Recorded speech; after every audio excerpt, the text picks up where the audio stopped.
नमस्कार दोस्तों, मैं हूं सौरभ और स्वागत है आपका बुक ट्यूबर हिंदी पर। कभी महसूस किया है कि आप एक पत्थर की तरह हैं, बाहर से सख्त मजबूत लेकिन अंदर से इतने खोखले कि एक छोटी सी चोट आपको चूर चूर करके बिखेर सकती है। हम सब, आप और मैं, हम सब इसी दिखावे की दुनिया में जी रहे हैं। चेहरे पर मुस्कान का मुखौटा लगाए, अंदर से टूटे हुए, बिखरे हुए। हमारी नौकरियां, हमारे रिश्ते, हमारी महत्वाकांक्षाएं, ये सब हम पर इतना दबाव डालती हैं कि हम सख्त होते जाते हैं, कठोर होते जाते हैं और अंत में हम टूट जाते हैं। लेकिन क्या हो अगर मैं आपसे कहूं कि जीने का एक और तरीका है, एक ऐसा तरीका जो टूटना नहीं, बहना सिखाता है, एक ऐसा रास्ता जो लड़ना नहीं, रास्ता बनाना सिखाता है। आज हम किसी किताब की बात नहीं करेंगे। आज हम उस ज्ञान के महासागर में गोता लगाएंगे जिससे हजारों किताबें निकली हैं। आज हम बात करेंगे उस शक्ति की जो दुनिया की सबसे नरम चीज है लेकिन दुनिया की सबसे सख्त चीज को भी काट सकती है। आज हम बात करेंगे ताओइज्म की और उसके सबसे बड़े गुरु लाओ त्सु के उस रहस्य की जिसने ब्रूस ली जैसे योद्धा से लेकर बड़े बड़े सीईओ और कलाकारों को अपनी तरफ खींच लिया। और वो रहस्य छिपा है सिर्फ एक वाक्य में, बी लाइक वाटर, पानी की तरह बनो। ये सिर्फ एक कहावत नहीं है, ये 2500 साल पुरानी एक किताब ताओ ते चिंग का सार है जो आज की हमारी टूटी हुई, तनाव से भरी जिंदगी का सबसे बड़ा इलाज है। ये किताब एक चाइनीज दार्शनिक और लेखक लाओ त्सु ने लिखी थी जिसमें उन्होंने कविता के जरिए जीने का फलसफा समझाया है। तो अपनी कठोरता को कुछ देर के लिए भूल जाइए और मेरे साथ इस यात्रा पर चलिए, ये समझने के लिए कि पानी होना क्या होता है। हम इंसानों को क्या चाहिए? ऊंचाई। हम सबसे ऊपर रहना चाहते हैं। करियर में, समाज में, रिश्तों में, हर जगह हम एक पहाड़ की चोटी बनना चाहते हैं ताकि पूरी दुनिया हमें देखे, हमारी तारीफ करे, हमारे लिए तालियां बजाए। हमारा अहंकार, हमारा ईगो हमें हमेशा सबसे ऊपर धकेलता रहता है और इसी होड़ में हम अकेले पड़ जाते हैं क्योंकि चोटी पर सिर्फ एक ही इंसान खड़ा हो सकता है। अब पानी को देखिए। पानी का स्वभाव क्या है? वो हमेशा नीचे की ओर बहता है। वो सबसे निचली, सबसे गहरी जगहों को ढूंढता है जहां कोई जाना नहीं चाहता। वो खुद को दिखाने के लिए हवा में नहीं उछलता बल्कि जमीन से जुड़ा रहता है, शांत, बिना किसी दिखावे के। नदियां हजारों मील का सफर तय करके कहां जाती हैं? समुद्र में। क्यों? क्योंकि समुद्र उन सबसे नीचे रहता है। लाओ त्सु कहते हैं, सारी नदियां समुद्र को सम्मान देती हैं क्योंकि वो उनसे नीचे रहता है और इसी नीचे रहने की वजह से वो उन सब पर राज करता है। ये हमारी सोच के बिल्कुल उल्टा है। हम सोचते हैं कि ऊपर उठने से ताकत मिलती है, लेकिन असली ताकत तो नीचे झुकने में है। पानी किसी से लड़ता नहीं, वो किसी से मुकाबला नहीं करता। वो बस बहता है और अपने रास्ते में आने वाले हर पेड़, पौधे, जानवर और इंसान की प्यास बुझाता है। वो जीवन देता है लेकिन बदले में एक शब्द भी तारीफ का नहीं मांगता। एक नदी जब किसी गांव को सींचती है तो वो रुककर ये नहीं देखती कि लोग उसका शुक्रिया अदा कर रहे हैं या नहीं। वो बस अपना काम करके आगे बढ़ जाती है। और हम एक छोटा सा अच्छा काम करके पूरी दुनिया में ढिंढोरा पीट देते हैं। सोशल मीडिया पर फोटो डालते हैं, लोगों से तारीफ की उम्मीद करते हैं। अमीर लोग चैरिटी करते हैं ताकि अखबारों में उनका नाम छपे। ये मदद नहीं, ये एक सौदा है। ये अहंकार की भूख है जिसे हम नेकी के कपड़ों में छिपा रहे हैं। हिंदी में एक मुहावरा है, नेकी कर और दरिया में डाल। ये वाक्य सीधे ताओइज्म से निकला है। इसका मतलब है कि जब आप किसी के लिए कुछ अच्छा करें तो उसे उसी पल भूल जाएं, उस काम के फल की इच्छा भी ना करें। यही आपके चरित्र को साफ करेगा और आपके दिल को अहंकार के बोझ से मुक्त रखेगा। सोचिए, जिस दिन आप बिना किसी उम्मीद के देना सीख गए, उस दिन आप एक नदी से समुद्र बन जाएंगे। लोग, अवसर और शांति सब आपकी तरफ खुद ब खुद बहकर आएंगे, ठीक वैसे ही जैसे सारी नदियां समुद्र की ओर आती हैं। क्योंकि असली महानता चीखने में नहीं, चुपचाप सबकी सेवा करने में है। सबसे महान लोग समुद्र की तरह गहरे और शांत होते हैं। आप उन्हें पहली मुलाकात में नहीं समझ सकते। उन्हें समझने के लिए आपको सब्र और हिम्मत के साथ उनकी गहराइयों में उतरना पड़ता है। तो खुद से पूछिए, क्या आप एक खोखले पहाड़ की चोटी बनना चाहते हैं जो दूर से तो महान दिखे पर अकेला हो? या एक गहरा शांत समुद्र बनना चाहते हैं जो अनगिनत नदियों को अपने अंदर संभाले और जीवन का स्रोत बने? हमारी दुनिया की सबसे बड़ी बीमारी क्या है? बेचैनी, इम्पेशंस। हमें हर चीज अभी चाहिए, इसी वक्त। Instant noodles, instant coffee, instant सफलता, इंस्टेंट प्यार। हम इंतजार नहीं करना चाहते। हमारी जिंदगी में जरा सी भी मुश्किल आती है तो हम घबरा जाते हैं, शिकायतें करने लगते हैं या फिर हार मान लेते हैं। हम उस ड्राइवर की तरह हैं जो ट्रैफिक में फंसते ही हॉर्न बजा बजा कर आसमान सिर पर उठा लेता है, ये जानते हुए भी कि इससे ट्रैफिक नहीं खुलेगा। अब पानी को देखिए। क्या आपने कभी पानी को जल्दी में देखा है? सदियों तक एक चट्टान पर बूंद बूंद गिरकर पानी उस पत्थर में भी छेद कर देता है जिसे कोई हथौड़ा एक बार में नहीं तोड़ सकता। एक नदी जब पहाड़ों से निकलती है तो उसे पता होता है कि उसका लक्ष्य समुद्र तक पहुंचना है।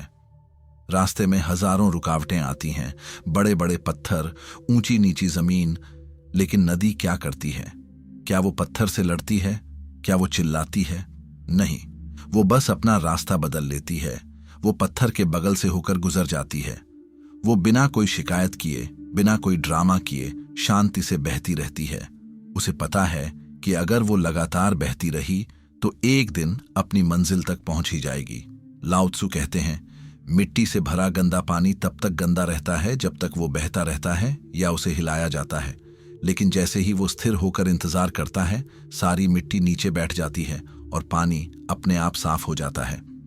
हमारी मानसिक स्थिति भी इसी गंदे पानी की तरह है। जब मुश्किलें आती हैं तो हमारा दिमाग हजारों नेगेटिव विचारों से भर जाता है। हम डर, चिंता और गुस्से में छटपटाते हैं। हम समाधान ढूंढने के बजाय दूसरों को दोष देते हैं या अपनी किस्मत को कोसते हैं। लेकिन ताओइज्म कहता है, रुको, बस रुक जाओ, कुछ मत करो। जैसे ही आप स्थिर होंगे, आपके दिमाग की मिट्टी अपने आप नीचे बैठ जाएगी और आपको समाधान खुद ब खुद दिखने लगेगा। ये जानना कि कब एक्शन लेना है और कब बस शांत रहकर इंतजार करना है, यही बुद्धिमानी है। लाओ त्सु का एक बहुत गहरा वाक्य है, प्रकृति कभी जल्दबाजी नहीं करती, फिर भी उसका हर काम समय पर पूरा हो जाता है। सूरज निकलने में जल्दी नहीं करता, मौसम बदलने में जल्दी नहीं करते, एक बीज को पेड़ बनने में कोई जल्दी नहीं होती। हर चीज अपने सही समय पर होती है। हमारी बेचैनी ही हमारे दुख का सबसे बड़ा कारण है। हम उस फल को कच्चा ही तोड़ लेना चाहते हैं जो अगर कुछ दिन इंतजार करते तो खुद ब खुद पककर मीठा हो जाता।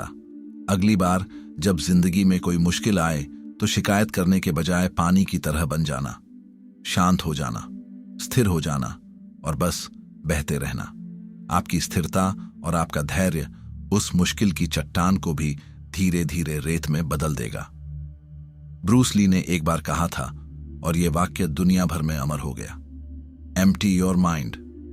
अपने दिमाग को खाली करो, बिना किसी आकार के बन जाओ, पानी की तरह। पानी को कप में डालो, वो कप बन जाता है। बोतल में डालो, वो बोतल बन जाता है। पानी बह भी सकता है और तोड़ भी सकता है। पानी बनो मेरे दोस्त। ब्रूस ली यहां सिर्फ मार्शल आर्ट्स की बात नहीं कर रहे थे, वो जीने के सबसे बड़े फलसफे की बात कर रहे थे। हम इंसान अपनी पहचान, अपनी सोच और अपने विश्वासों को लेकर बहुत कठोर होते हैं। मैं तो ऐसा ही हूं, मेरा तो यही मानना है, ये चीज ऐसे ही होनी चाहिए। ये कठोरता ही हमारे टूटने का कारण है। हम एक मजबूत पेड़ की तरह बनना चाहते हैं जो तूफान में सीधा खड़ा रहे, लेकिन हम ये भूल जाते हैं कि ज्यादातर मजबूत पेड़ तूफान में जड़ से उखड़ जाते हैं, जबकि एक नरम लचीली घास का तिनका झुक जाता है और तूफान गुजरने के बाद वापस सीधा खड़ा हो जाता है। पानी दुनिया की सबसे अनुकूलनशील चीज है। उसकी कोई अपनी शक्ल नहीं है, कोई अपना आकार नहीं है। वो हर बर्तन में ढल जाता है। उसकी कोई अपनी जिद नहीं है। सर्दियों में वो धीमा होकर बर्फ बन जाता है, कठोर। गर्मियों में वो भाप बनकर उड़ जाता है, आजाद। और बारिश बनकर वापस धरती पर जीवन देने आ जाता है। वो हर मौसम, हर परिस्थिति के साथ खुद को बदल लेता है। मनोविज्ञान भी रचनात्मकता, क्रिएटिविटी को ऐसे ही परिभाषित करता है। क्रिएटिव होने का मतलब है नई नई परिस्थितियों को संभालना और अचानक आई मुश्किलों का हल निकालना। अगर आप अपनी जिंदगी में आई अप्रत्याशित समस्याओं को देखकर घबरा जाते हैं तो इसका मतलब है कि आप प्रकृति के रचनात्मक प्रवाह से दूर हैं। हमारे रास्ते में कौन सी रुकावट आएगी ये हमारे हाथ में नहीं है, लेकिन क्या हम उस रुकावट से टकराकर टूट जाएंगे या उसके बगल से रास्ता बनाकर निकल जाएंगे, ये पूरी तरह हमारे हाथ में है। एक कठोर इंसान की दोस्ती भी कठोर होती है, उसका प्यार भी शर्तों से भरा होता है। वो हर रिश्ते को, हर इंसान को अपने हिसाब से ढालना चाहता है, और जब ऐसा नहीं होता तो रिश्ते टूट जाते हैं। लेकिन पानी जैसा इंसान हर रिश्ते में ढल जाता है। वो समझता है कि हर इंसान अलग है, हर परिस्थिति अलग है। वो अपनी जिद छोड़कर सामने वाले के आकार को समझने की कोशिश करता है। यही कारण है कि ऐसे लोग हर दिल में अपनी जगह बना लेते हैं। तो अपनी जिंदगी को देखो, क्या आप एक पत्थर की तरह कठोर हैं अपनी सोच, अपनी आदतों और अपने रिश्तों में, या आप पानी की तरह लचीले हैं जो हर परिस्थिति में ढलना जानता है? याद रखना, जो चीज झुक नहीं सकती वो टूट जाती है। अब हम ताओइज्म के सबसे गहरे हिस्से में उतरते हैं। ताओइज्म मानता है कि ब्रह्मांड दो शक्तियों से चलता है, यिन और यांग। यांग है पुरुष ऊर्जा, ये सख्त है, आक्रामक है, तर्क पर आधारित है, दिन का उजाला है, पहाड़ की चोटी है। यिन है स्त्री ऊर्जा, ये नरम है, शांत है, रचनात्मक है, अंतर्ज्ञान पर आधारित है, रात का अंधेरा है, समुद्र की गहराई है। हमारी आज की दुनिया पूरी तरह से यांग ऊर्जा से ग्रस्त है। हमें बस आगे बढ़ना है, जीतना है, मुकाबला करना है, पैसा कमाना है, बड़ी बड़ी बिल्डिंगें बनानी है। हमारा समाज सिर्फ यांग को ही सेलिब्रेट करता है। हम भावनाओं को, रचनात्मकता को, शांति को, यानी यिन ऊर्जा को कमजोरी मानते हैं। और पानी यिन ऊर्जा का सबसे बड़ा प्रतीक है। वो नरम है लेकिन पत्थर को काट देता है। वो शांत है लेकिन सुनामी बनकर सब कुछ तबाह कर सकता है। वो रास्ता देता है लेकिन कोई उसे कैद नहीं कर सकता। लाओ त्सु कहते हैं कि हम इंसानों का जीवन असंतुलित हो गया है। हम सब एक पत्थर की तरह जीते हैं, बाहर से कठोर, अंदर से दबाव में। हम सब यांग ऊर्जा के पीछे भाग रहे हैं और अपनी यिन ऊर्जा को भूल चुके हैं। यही कारण है कि हम बाहर से जितने सफल दिखते हैं, अंदर से उतने ही ज्यादा दुखी और अकेले हैं। हमारे अंदर की यिन ऊर्जा, यानी हमारा अंतर्ज्ञान, हमारी रचनात्मकता, हमारी भावनाएं, वो हमें बार बार पुकारती हैं। वो हमें इस भौतिकवादी दुनिया से दूर अपनी आध्यात्मिक शांति की ओर बुलाती है, लेकिन हम उसकी आवाज को अनसुना कर देते हैं। एक संतुलित इंसान वो नहीं जो सिर्फ यांग हो या सिर्फ यिन। एक संतुलित इंसान वो है जिसमें दोनों का संगम हो। जितना आप बाहर की दुनिया में एक्टिव हैं, उतने ही आप अंदर से शांत भी होने चाहिए। जितना आप अपने दिमाग से सोचते हैं, उतना ही आपको अपने दिल और अपनी अंतरात्मा की आवाज पर भी भरोसा करना चाहिए। अगर यांग ऊंची ऊंची बिल्डिंग बनाना है तो यिन उस बिल्डिंग की गहरी नींव है। बिना नींव के हर बिल्डिंग गिर जाएगी। हम सब अपनी जिंदगी की ऊंची इमारतें बनाने में लगे हैं, लेकिन अपनी नींव, अपनी यिन ऊर्जा को पूरी तरह भूल चुके हैं। पानी की तरह बनना मतलब अपनी यिन ऊर्जा को अपनाना। इसका मतलब है कि कभी कभी बस रुककर बिना कुछ किए जीवन को महसूस करना। इसका मतलब है तर्क से ज्यादा कभी कभी अपने दिल की सुनना। इसका मतलब है जीतने की जिद छोड़कर बस बहने का आनंद लेना। जब आप अपनी यिन ऊर्जा को जगाएंगे, तभी आप अपनी असली गहराई को समझ पाएंगे। आप जान पाएंगे कि आप सिर्फ एक शरीर नहीं हैं, बल्कि आपके अंदर कुछ नया बनाने की, कुछ नया रचने की एक असीम शक्ति मौजूद है। हमारी जिंदगी एक विशाल, तेज बहती हुई नदी की तरह है। इस नदी में सुख की लहरें भी हैं और दुख के भंवर भी। हम में से ज्यादा लोग इस नदी में एक छोटी सी नाव बनकर जीने की कोशिश कर रहे हैं। हम लगातार चप्पू चला रहे हैं, नदी की लहरों से लड़ रहे हैं, अपनी मर्जी की दिशा में जाने की कोशिश कर रहे हैं, और इस लड़ाई में हम थक जाते हैं। हमारी नाव टूट जाती है और हम डूब जाते हैं। लाओ त्सु और ताओइज्म का संदेश बहुत सरल है। वो कहते हैं, इस नदी से लड़ना बंद करो। तुम एक छोटी सी नाव नहीं हो, तुम ये पूरी की पूरी नदी हो। जिस दिन आप खुद को एक नाव समझना छोड़कर पूरी नदी के साथ एकात्म हो जाते हैं, उसी दिन आपका संघर्ष खत्म हो जाता है। आप लहरों से लड़ते नहीं, आप खुद लहर बन जाते हैं। आप मुश्किलों से टकराते नहीं, आप उनके बगल से बह जाते हैं। आप अपनी मंजिल की चिंता नहीं करते, क्योंकि आपको पता है कि हर नदी की तरह आप भी एक दिन अपने महासागर तक पहुंच ही जाएंगे। पानी की तरह बनना कोई कमजोरी नहीं है, ये परम शक्ति का प्रतीक है। पानी की तरह विनम्र बनो और तुम वो सम्मान पाओगे जो अहंकार कभी नहीं दिला सकता। पानी की तरह धैर्यवान बनो और तुम वो लक्ष्य हासिल कर लोगे जो जल्दबाजी में कभी पूरे नहीं होते। पानी की तरह अनुकूलनशील बनो और तुम हर मुश्किल से बचकर निकल जाओगे जो कठोर लोगों को तोड़ देती है। तो आज, अभी, इसी पल खुद से एक सवाल पूछिए, क्या आप अपनी बाकी की जिंदगी एक कठोर भंगुर पत्थर की तरह जीना चाहते हैं जो टूटने का इंतजार कर रहा है, या आप बहते हुए पानी की तरह बनना चाहते हैं जो हर बाधा को पार करके शांति से अपने महासागर तक पहुंचने का रास्ता खुद बना लेता है? चुनाव आपका है। बहुत बहुत धन्यवाद।